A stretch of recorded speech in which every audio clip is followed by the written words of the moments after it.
نحمده ونصلي على رسوله الكريم اما بعد فاعوذ بالله من الشيطان الرجيم بسم الله الرحمن الرحيم رب اشرح لي صدري ويسر لي امري واحلل عقدة من لساني يفقهوا قولي۔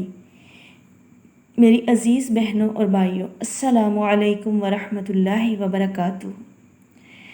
تو دوستو، آج کی ویڈیو کا آغاز کرتے ہیں۔ امام حسین کی شہادت کے بعد جب آل رسول کو قید کر کے امام حسین کے سر کو کاٹ کے شام کی طرف لے جایا جا رہا تھا، تو جہاں جہاں سے یزید کا قافلہ گزر رہا تھا تو لوگ پوچھ رہے تھے کہ یہ کس کا سر ہے اور یہ بیبیاں کون ہیں۔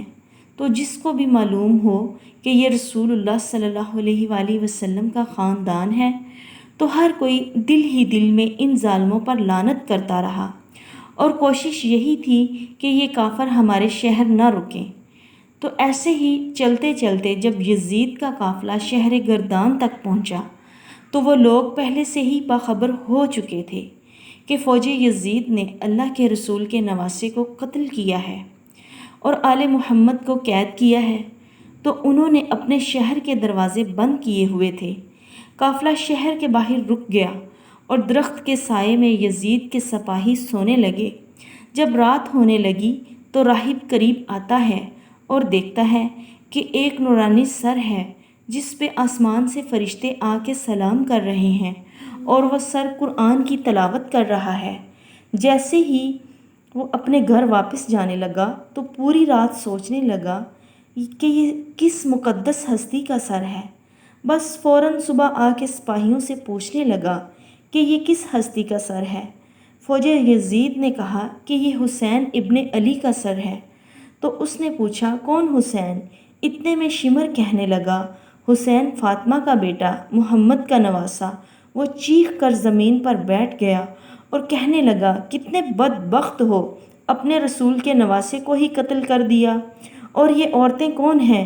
تو کہنے لگا یہ رسول اللہ صلی اللہ علیہ وآلہ وسلم کی نواسیاں ہیں، بیٹیاں ہیں۔ وہ رو کر کہنے لگا اے شمر، مجھے اس مقدس سر کو ایک رات کے لیے دے دو۔ تو وہ کہنے لگا یہ قافلہ شام جا کے ہی رکے گا، کیونکہ ہمیں یزید سے بہت بڑا انعام ملنا ہے۔ راہب نے کہا کہ میرے پاس 10,000 درہم ہیں، اگر ایک رات کے لیے یہ سر دے دو تو وہ میں تمہیں دے دوں گا۔ سب آپس میں صلاح مشورہ کرنے کے بعد اس بات پر آ پہنچے کہ ایک رات اور رکتے ہیں۔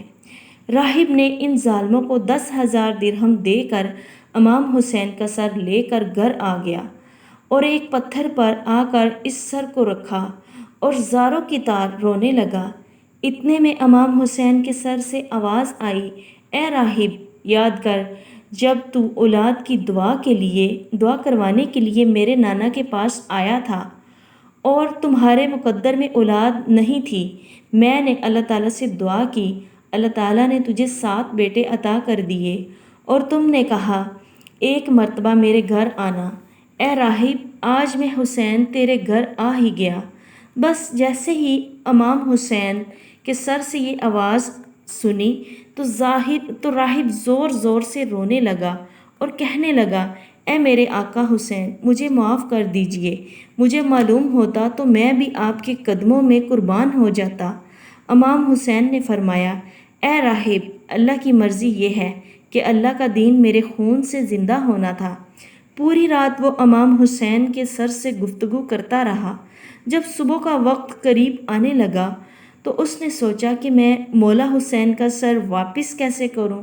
تو اس نے سوچا، اور جو 7 بیٹے امام حسین کی دعا سے ملے تھے ان میں سے ایک کا سر قلم کر کے شمر کے پاس لے گیا۔ شمر نے جب سر کھول کر دیکھا تو کہنے لگا یہ حسین کا سر نہیں ہے۔ وہ واپس آیا، دوسرے بیٹے کا سر قلم کر کے شمر کے پاس لے گیا۔ اس نے پھر کہا یہ حسین کا سر نہیں۔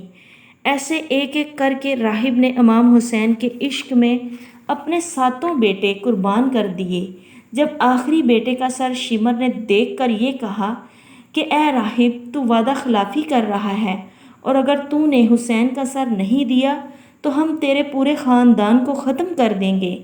بس جیسے ہی واپس اپنے گھر پہنچا تو امام حسین کے سر سے آواز آنے لگی، اے راہب، اپنے سارے بیٹوں کے سر ان کے جسم کے ساتھ رکھو، اللہ کے کرم سے تمہارے سارے بیٹے زندہ ہو جائیں گے، اور میرے سر کو اٹھاؤ فوج یزید کے حوالے کر دو، کیونکہ یہ اللہ تعالیٰ کی مرضی ہے۔ ہمیں شام تک پہنچنا ہے اور ہر گلی سے ایک ایک بازار سے گزر کے قرآن کی تلاوت سنانی ہے، میری بہن زینب کو خطبے دینے ہیں، اور ایک ایک بازار سے گزرتے ہوئے اسلام کی تبلیغ کرنی ہے۔ تو بس راہب نے اپنے تمام بیٹوں کے سر ان کے جسم پر رکھے، اور اللہ کے حکم سے، اللہ تعالیٰ کے کرم سے سارے کے سارے بیٹے زندہ ہو گئے۔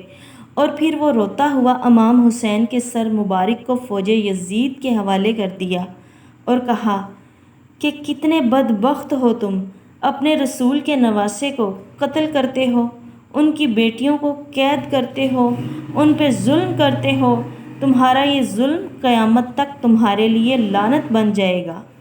آج بھی اس پتھر سے خون نکلتا ہے جس پتھر پر امام حسین کا سر مبارک رکھا تھا، کیونکہ شہید کبھی مرتا نہیں۔ جزاک اللہ۔